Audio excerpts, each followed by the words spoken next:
Queridos irmãos, a paz do Senhor Jesus, que prazer poder revê-los aqui no canal AD Prudente Oficial para tecermos contribuições da nossa Escola Bíblica Dominical. Nós somos a Assembleia de Deus Ministério do Belém em Presidente Prudente, igreja presidida pelo pastor Samuel Padilha de Siqueira, e eu quero em seu nome registrar os cumprimentos a todos vocês que assistem, acompanham, interagem, compartilham essa programação. A você que ainda não se inscreveu no canal AD Prudente Oficial, faça a sua inscrição.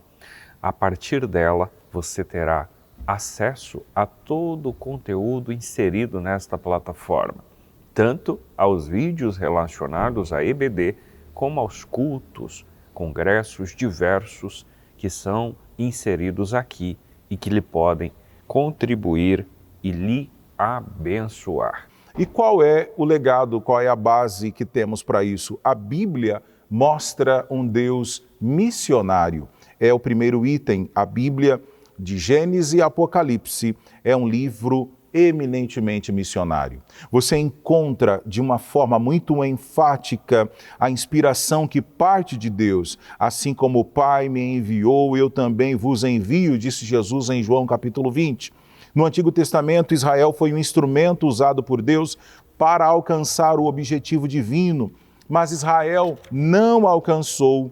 E todavia, a partir do Novo Testamento, Deus passou a usar a sua igreja para cumprir esse propósito, mostrando a todo mundo, que isso é extensivo a todo mundo, o seu grande, sublime e inigualável amor. Qual é então a perspectiva no Novo Testamento? No Novo Testamento nós percebemos também toda essa estratégia missionária da parte de Deus.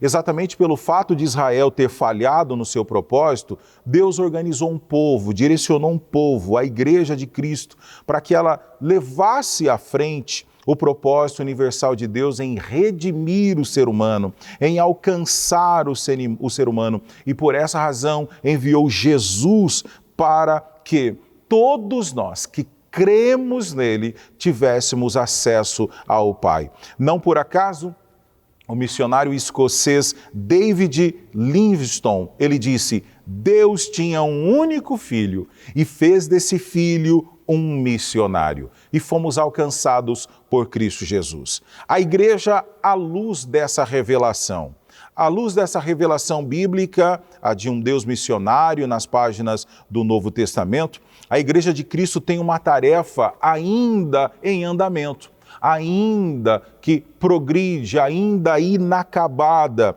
que é anunciar o Evangelho, que é proclamar a palavra de Deus a toda a criatura. E esse envolvimento com a obra de Deus, a partir de cada cristão, é extremamente necessário, porque estamos aqui nesta terra, neste mundo, com um propósito, que é anunciar Cristo, que é ganhar almas para Cristo. Então essa tarefa começou em Deus, que enviou o seu Filho com a mesma missão que passou a Igreja do Novo Testamento e que neste tempo, atualmente, ela perdura, prossegue como missão primeira da igreja na atualidade. Então, em toda a extensão da Bíblia, mais especificamente aqui no Novo Testamento, nós temos a certeza, a clareza, a convicção de que Deus é um Deus missionário. O propósito de Deus é alcançar todas as pessoas. Então, fazer missões é muito mais do que falácia, é muito mais do que uma estratégia, é muito mais do que uma conscientização, é um exercício diário, é um caráter prático. E para que eu permita que o Espírito Santo use a minha vida, eu devo também exercitar diariamente esse compromisso de agradar a Deus, de servir a Deus com integridade e, a partir disso, desenvolver essa vida cheia de amor, honrando a Deus e, sim, tendo condição de levar essa mensagem que salva, cura, liberta, transforma, perdoa, o poder de Deus que batiza o homem com o Espírito Santo e prepara ele para levar aos céus. Muito bem, irmãos, voltamos para dialogar com vocês com especificidade o tópico 2 da aula de hoje, que falará sobre missões nos evangelhos e em Atos dos Apóstolos. Muito bem. Amados, em princípio, nos cabe destacar essa ação, ou por que não entender como campo de atuação, especificamente nos evangelhos.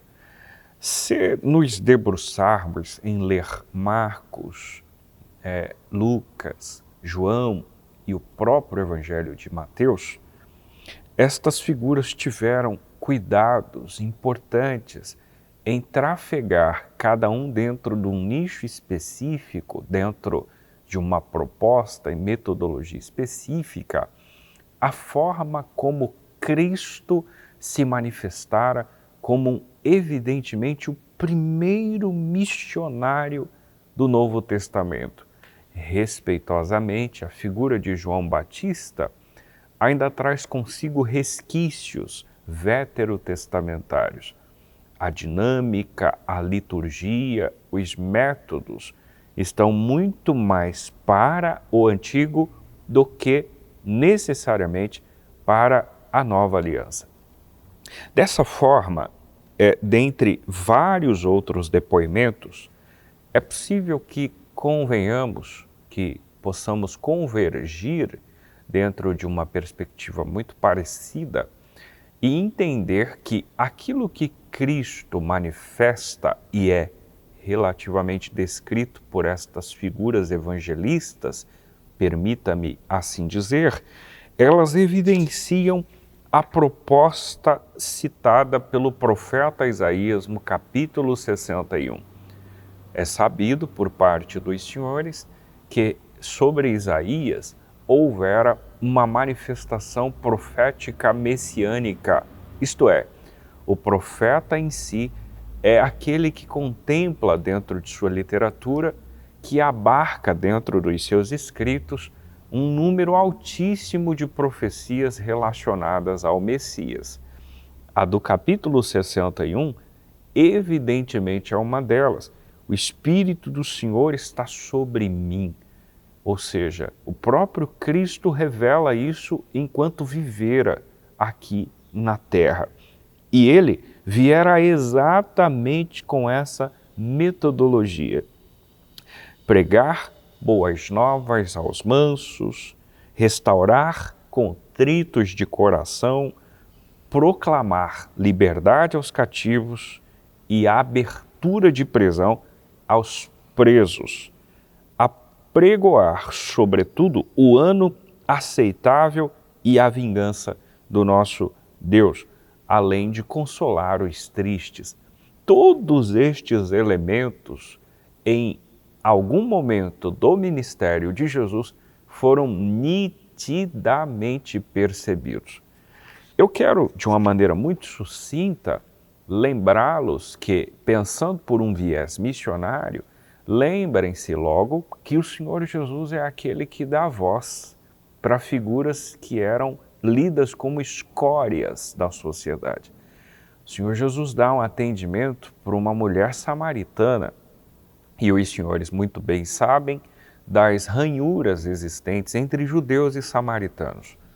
O Senhor Jesus dá voz para uma mulher cananeia e os senhores de igual modo são sabedores que não havia a permissividade ou legitimidade para o alcance do cananeu. O Senhor dá voz para um centurião. O Senhor visita a cidade de Betânia e constrói ali, naquela como entendida cidade dos leprosos, uma amizade fraterna com as irmãs Marta, Maria e o irmão Lázaro. O Senhor Jesus visita as pessoas que estavam à mercê da sociedade, os que tinham deficiências visuais, mudos, surdos e coisas parecidas, além de paralisias e outras mais. Portanto, todo esse traquejo, toda essa transitoriedade evidente no ministério de Jesus, o revelam como um Messias missionário, as expressões estão muito próximas, pelo menos em seus fonemas, em suas próprias verbalizações, mas isto de fato se evidencia. O Senhor Jesus é o missionário por excelência, é o nosso protótipo, é o nosso exemplo. Agora, os senhores hão de convir que todos os evangelhos finalizam evidentemente com uma proposta missionária.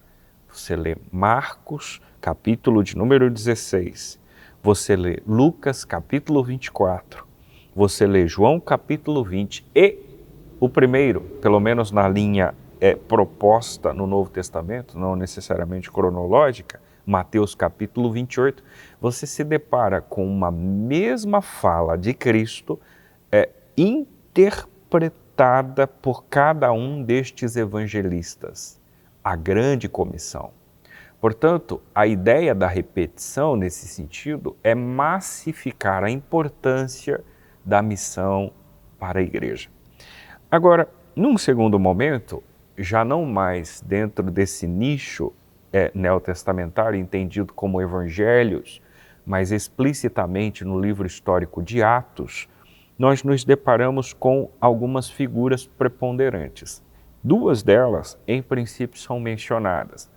Vocês devem se recordar, capítulo 8 do livro em questão, a figura de Filipe e a sua ida à região de Gaza, especialmente a um etíope, ao eunuco, e a ministração, ou pelo menos a interpretação dos textos que ora foram incompreendidos pela personagem de então.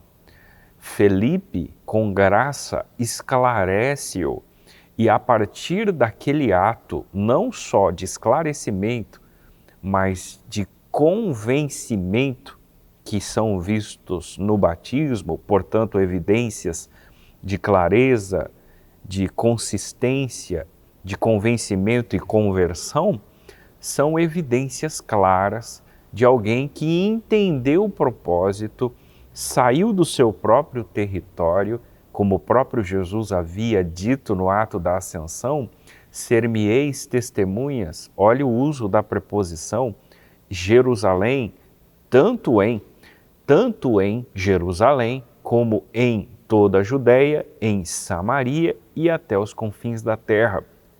Não obstante haver uma hipotética sequência, esse ato era um ato simultâneo, né? Em todas estas regiões citadas, mencionadas, e aquela genericamente entendida como confins da terra, as missões precisariam simultaneamente acontecerem. Ou seja, o Senhor Jesus não espera que, em princípio, se dê notoriedade para essa, para depois aquela outra. Não, senhores, o uso da preposição em nestas expressões, de alguma forma, notificam que todas aquelas regiões mencionadas deveriam evidenciar a manifestação da pregação do Evangelho. Felipe, melhor dizendo, fora um destes personagens importantes. Pedro também o fora, quando então na casa de Cornélio, conforme registra o capítulo 10, percebera a conversão daquela família em um território não judeu. Notem que, especialmente a Pedro, quando ele regressa para a igreja de Jerusalém, ele recebe alguns questionamentos e dá algumas satisfações. Por que aquilo acontece? Porque a igreja de Jerusalém trazia consigo marcas muito fortes do judaísmo. Eles estavam, a meu ver, passando por um processo de desconstrução e nesse processo ainda tinham certos vícios e dificuldades para conseguir integrar gentios dentro da proposta do Evangelho. Não obstante entenderem que Cristo viera para todos, ainda traziam esses vícios de acharem que a salvação se limitava aos judeus. Agora, para fechar o raciocínio, não alongar bastante, notem que ainda na literatura de Atos, nós temos a figura de Paulo, assim como de Barnabé, figuras excepcionais, extremamente importantes a partir de Antioquia, que se tornaram ponto fulcral da propagação do Evangelho, a partir da própria ilha de Chipre, onde Barnabé se destacara, e o próprio Paulo, que dispensa quaisquer comentários, como uma figura que de perseguidor, narrada no capítulo 9, passa a ser perseguido, um sujeito acima da média, que consegue transitar tanto na propagação, fundação, quanto na descrição de todos os elementos formais, regras de conduta, procedimentos éticos que estão sendo esboçados ao longo dos seus 13 escritos, tanto vistos nas cartas coletivas, quanto notados nas cartas de cunho pastoral. Vamos ao terceiro tópico, a missão cumprida nas cartas e no Apocalipse. Gera tanta expectativa, não é verdade? Gera tanto receio, às vezes, de falarmos sobre o Apocalipse, de entender todos os detalhes. Eu concordo que é bem complexo mesmo, exige bastante cuidado, né? Para que não saiamos da essência que é a palavra de Deus. Mas vamos iniciar aqui pelas cartas do apóstolo Paulo, porque Paulo, a escrever suas epístolas como um missionário, e você sabe o quanto Paulo, ele foi, antes de ser Paulo, né, o velho Saulo, o quanto foi perseguidor, e após ter um encontro transformador com Cristo, ele tem a sua vida totalmente mudada e agora ele passa a ser perseguido como missionário. Mas ele tinha um objetivo muito definido, e o objetivo de Paulo, missionário, era de instruir, era o objetivo de trazer assuntos doutrinários, assuntos práticos às igrejas que ele fundava, que ele plantava. Exemplo disso é quando Paulo escreve aos Romanos, que é uma carta em que a universalidade do pecado, o processo de salvação são ensinados com muita prudência, com muito cuidado. Já na carta aos Efésios, Paulo trata sobre a unidade da igreja a partir da queda do muro da separação entre os judeus e entre os gentios, isso por meio de Jesus Cristo. E a Timóteo, a Tito, ele lida especificamente com qualificações e um tratado muito específico quanto à vocação dos novos líderes das igrejas plantadas e ensina de uma forma muito aplicável, de uma forma muito viável, a maneira de como dirigir os assuntos de uma igreja local. Então, Paulo, ele fala com muita propriedade, Paulo inspira, Paulo acaba gerando muito entusiasmo, ao mesmo tempo que é enfático, que ele não é um líder austero, mas Paulo tem propriedade, tem equilíbrio e fala, sim, com uma postura muito séria, com muita legalidade no que se refere a essa ideia de tratar a obra missionária como um processo contínuo, um processo que envolve a formação, a capacitação, o entendimento da vocação. Então, observe que aqui nós temos uma grande lição. Não é apenas uma aventura, o Evangelho nunca foi isso. O Evangelho é tratado com muita seriedade e é isso que agrada a Deus. Fazer com que a obra do Senhor avance, que ela cresça e ter esse equilíbrio. E Paulo trata isso com todo respeito e nós vemos isso nas epístolas deixadas por ele. Nas cartas gerais, as epístolas dão um forte testemunho sobre missões também. Um exemplo é a carta aos Hebreus. Então o escritor demonstra essa descontinuidade agora entre a antiga e a nova aliança. E há uma ênfase também a uma nova, como melhor. Nesse caso, uma vez aceita, a missão de Deus nos levará ao centro da sua vontade. Para qual propósito? Para realizar a sua vontade da maneira como lhe agrada.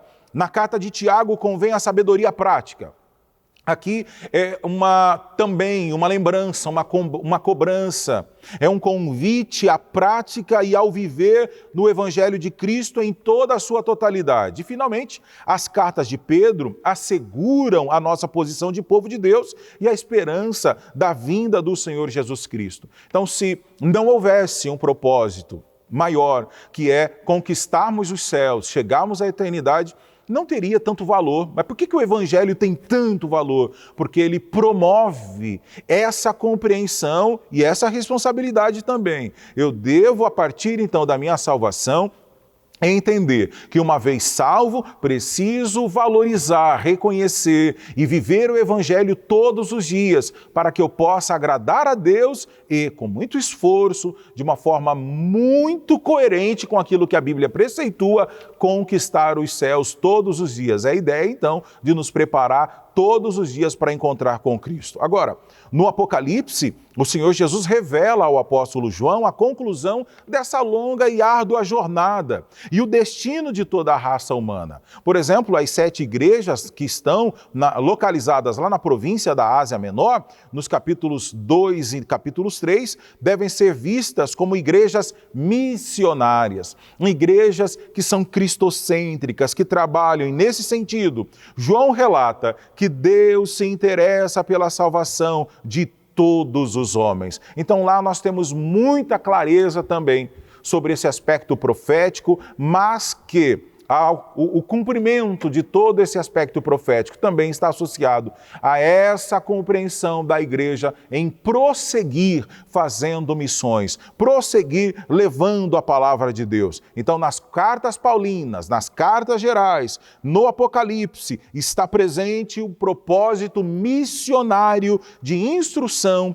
e consumação de tudo aquilo que a Bíblia preceitua e que eu e você possamos estar atentos a isso e fazer a obra de Deus enquanto há tempo. Fazer a obra de Deus com amor, levar o Evangelho a todas as pessoas. Eu ouço muita gente dizendo, mas William, como é que eu vou fazer a obra missionária? Como é que se faz isso? Ora, você pode falar de Jesus aí para o teu amigo de trabalho, para o teu colega de trabalho, para a tua família e comece a falar de Jesus com as suas atitudes. Isso é um grande desafio, sabe? Sendo fiel a Deus em tudo e demonstrando isso, não dando carteirada dizendo eu sou crente, eu sou obreiro, isso ou aquilo. Não, mas com a tua postura de fidelidade a Deus, de amor pelas coisas de Deus, de amor pelo próximo. E quando você desenvolve esse comportamento cristão, quando você busca essa maturidade cristã, é automático. Automático eu acho que até uma força de expressão, eu digo que é natural. As pessoas vão perceber que há algo diferente em nós. E a partir disso, vamos ganhando essa confiança, com respeito, com carinho com as pessoas. E Deus certamente nos dará oportunidades para pregar o Evangelho, para anunciar a palavra. E Deus também nos dará essa capacitação. Ele é quem capacita os escolhidos. Então vamos nos manter à disposição de Cristo. Vamos agradar a Cristo. Vamos servi-lo com integridade e nunca abrir mão de pregar a genuína e poderosa palavra de Deus. Muito bem, queridos irmãos, tivemos, portanto, o privilégio de trabalhar um tema de relevância na Bíblia Sagrada a respeito das missões de caráter transcultural estabelecidas, percebidas nas páginas do Novo Testamento. Nos cabe, a essa altura, destacar que esse projeto de redenção da humanidade caída foi um exercício visível, uma tarefa exercida em caráter missionário. O papel que Cristo desempenhara no processo do resgate explicita essa verdade. Esse viés, ele me dá condições legítimas para entender que a morte expiatória de Cristo e, respectivamente, a sua ressurreição, naturalmente, elas não tiveram um caráter limitado, mas nós cremos que, como dissera João, capítulo 3, como afirma a carta de Paulo a Tito, o Senhor, por meio do seu amor, enviara Cristo, e quando esse Cristo for enviado, a graça se manifestou, trazendo salvação a todos os homens. Sejam estes homens de quais forem as tribos, línguas, povos e nações. Sobretudo, esse Cristo constitui os, então, agora redimidos como cooperadores na obra redentora de toda a criação. Isto é, nós, uma vez achados, uma vez alcançados, escolhidos, somos responsabilizados a compartilhar esse evangelho com outros que não têm essa acessibilidade. Portanto, estejamos certos de que Deus nos chamou e que, como dito durante a lição, a grande comissão, visivelmente percebida nos evangelhos, nos atingem e nos faz com que sejamos agora certificados de que precisamos levar aos confins da terra a pregação do Evangelho da Paz. Eu quero, com estas considerações, convidá-los para que oremos ao Senhor e peçamos, respectivamente, que a sua bênção esteja sobre nós, enquanto igreja, esteja sobre a nossa instituição, enquanto mantenedora de missionários, que aqueles que o fazem em caráter micro ou macro, aqueles que o fazem dentro de seus próprios territórios ou fora deles, sejam alcançados por uma graça sublime que não pode ser descrita por esse que vos fala. Oremos nesse instante. Querido Deus, muitíssimo obrigado por esta oportunidade, por esta ocasião tão oportuna, onde o Senhor permite que por meio da Bíblia, por meio da escola bíblica, possamos, de alguma forma, subsidiar, a partir dos argumentos nelas inseridos, aquilo que o Senhor pretendera comunicar conosco. Meu Deus, nós vimos nesta ocasião a forma como o Senhor trabalhou dentro do contexto do Novo Testamento, como o próprio Jesus iniciar e implementar a sua visão e como ela foi reproduzida por personagens tão importantes que aqui foram narrados.